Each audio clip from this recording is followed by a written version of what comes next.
ইসলামের পরিবেশ তৈরি করতে পারেন নাই, মদিনায় যাওয়ার পরিকল্পনা করতেছেন।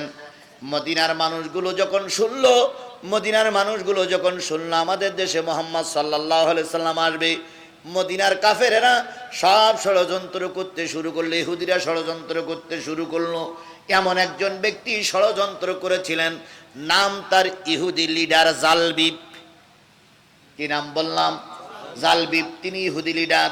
তিনি শুনতেছেন নবী আমার দেশে আসবে, তিনি লোকদেরকে নিয়ে ষড়যন্ত্র করতেছে, নবী মদিনায় ঢুকলেই কাল্লা আলাদা হয়ে যাবে।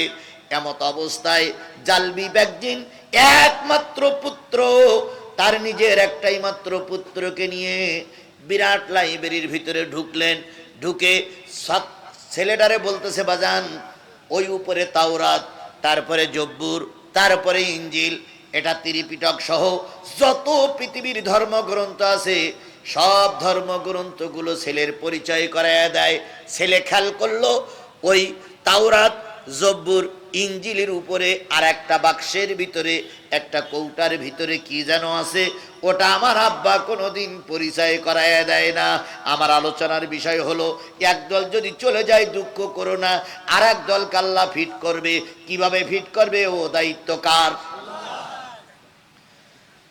ছেলে বলতেছে, বাজান তাওরাতের পরিচয় দিলে, জব্বুরের পরিচয় দিয়েছ, ইঞ্জিলের পরিচয় দিয়েছ, আদম আলাইহিস সালাম থেকে ঈসা নবী পর্যন্ত সব নবীর কথা শোনালে, কিন্তু এই 19 নম্বর তাকের ভিতরে আর একটা বাক্স বা কৌটা আছে, এই কৌটার ভিতরে কি আছে এটা তো তুমি কোনোদিন আমাকে বলো না। বাজান তখন বাবা তখন ছেলের বুকের ভিতরে জড়াই ধরে বলতেছে, বাজান রে, ওই কৌটা বা বাক্সের ভিতরে একজন মহামানবের নাম আছে, তিনি হবে সকল নবীদের সর্দার। বাজান ওনার নাম কি? ওনার নাম এখন বলা যাবে না, সংরক্ষণ করে রেখেছো কেন? জালবিব বলল, বাজান রে, তিনি যখন এসে ধর্মের প্রচার করবেন সকল ধর্ম গায়েব হয়ে যাবে, তার ধর্মটা প্রকাশ পাবে। হুবাব নামক ওই ছোট্ট বাচ্চাটা বলল, আব্বু তাহলে তার নাম পরিচয় বলো। বাজান বললেন, তুমি একটু বড় হও, তারপরে তুমি জানতে পারবে ওই বাক্সের ভিতরে, কৌটার ভিতরে কার নাম আছে।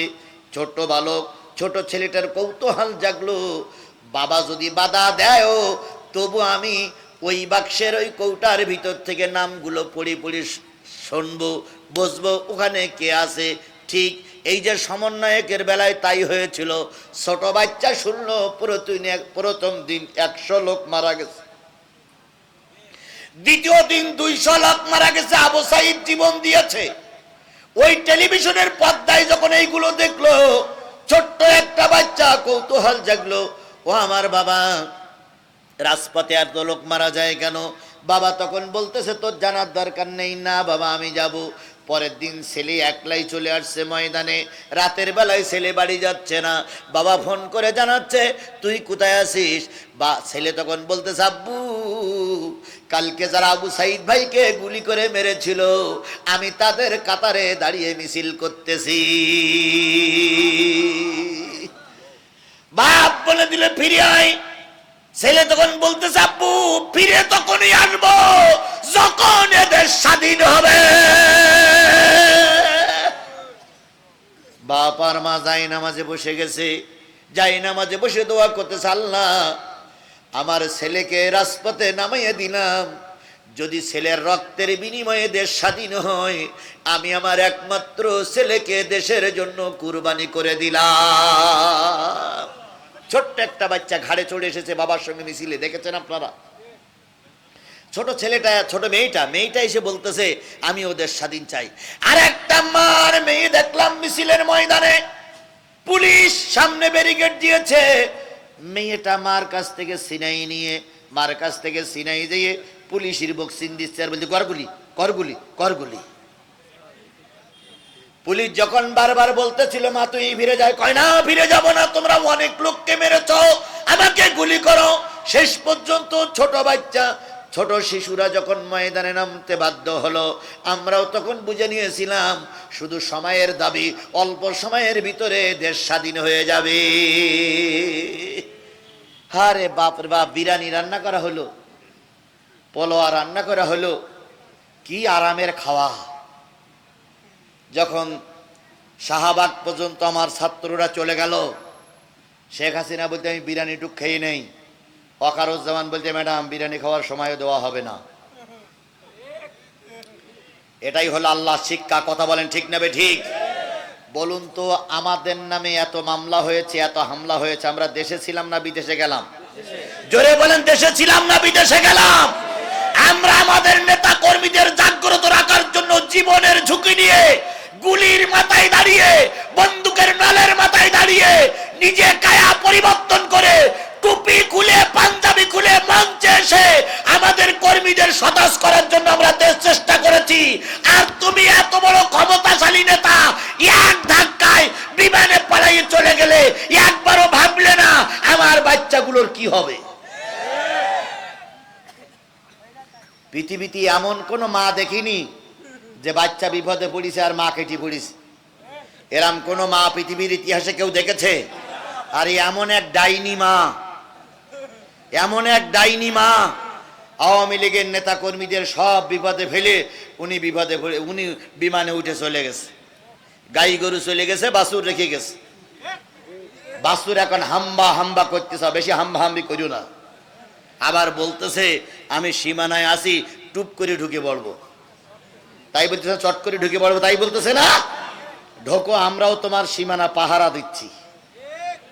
সেই 1 নভেম্বর 2023 আর 1 নভেম্বর 2024 এক সময় নয়। কথা বলেন, এক সময়। সেদিন পুলিশের অত্যাচারে আমরা রাজপথে দাঁড়াতে পারিনি, আর এখন আমাদের নেতা কর্মীরা রাজপথ দখল করে দাঁড়িয়ে আছে। কথা বলেন ঠিক নেবে ঠিক? বিএনপির ভাইরা ময়দানে, জামাত ইসলামের ভাইরা ময়দানে, তারপর অন্যান্য ছাত্র দল জনতা ময়দানে, আর এখানে এসে আবার তুমি টপ করে চট করে ঢুকে পড়বা। এইসো আপা, এইসো ম্যাডাম, জনগণ তেল মাখাইয়ে লাঠিটি তোমার জন্য অপেক্ষা করতেছে। আমার ভাইয়েরা, ছোট্ট বালকটি ডাক দিয়ে বলল, আব্বু এই কৌটার ভিতরে কার নাম আছে দেখাও। কিন্তু বাবা দেখাতে চায় না। 1 দিন 2 দিন 3 দিন করে বাচ্চাটা যখন খোঁজ করে ওই কৌটার ভিতরে কার নাম আছে আমার দেখার দরকার। হঠাৎ করে একদিন দেখে বাবা আর মা মদ খেয়েছে, মদ খেয়ে দুইজন পাগল হয়ে পড়ে আছে। ছেলেটা টার্গেট নিল, এই ফাঁকে কৌটার ভিতর থেকে নামটা দেখতে হবে, কৌটার ভিতরে কার নাম লেখা আছে। ছেলে একা একাই লাইব্রেরির ভিতরে চলে গেল। লাইব্রেরির 19টা তাক পারিয়ে উপরের থেকে কৌটাটা নামালো। কৌটার ভিতরে মুখটা খুলে যখন কৌটাটা সামনে নিয়ে আসলো, ওই বালক যে বর্ণনা দিয়েছেন, ওই বালকের বর্ণনা অনুযায়ী বালক বলতেছে, কৌটার ভিতর থেকে এত বড় একটা সুগন্ধি আমার নাকে লাগলো, আমি জীবনে এত সুগন্ধি আর কখনো নাকে নিতে পারে নাই। বালক এবার বলেন, আমি কৌটার ভিতরে হাত দিলাম, দেওয়ার পর একটা কাগজ পাইলাম। কাগজটাই লেখা আছে লা ইলাহা ইল্লাল্লাহ মুহাম্মাদুর রাসূলুল্লাহ লা ইলাহা লা